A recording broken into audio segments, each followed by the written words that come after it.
Lingkod ng iyong bayan sa mga huling araw.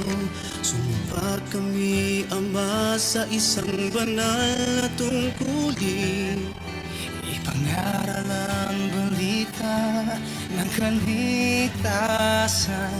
Aming sinupin at alagaan ang iyong bayan. Kahit sila sa kasiglahan, Sa mga paglilingkod, patibay ng lahat sa pananampalataya. At manghawak sa pangako mo, Ama, kami lahat ay magkatiyak, nakakamtay kaligtasan. ang hiling namin, Ama,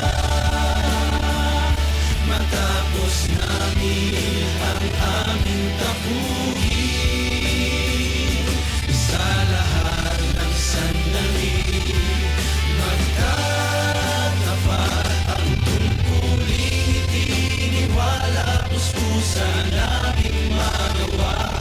Kaya pangako ko namin sa'yo, habang taglay pa ang buhay na bigay mo, buong silang pagtupad ang Iglesia'y mamahalin. Iwasasanggal ang pagmamalasakit, iyong masumbungan sa Sa kabanalan at sa malinis na pamumuhay, magiging laging waran sa mga kapatid namin, at lubos na magpapasako sa pamamahala ng Iglesia.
Masasanggal ang pagmamalasakit, iyong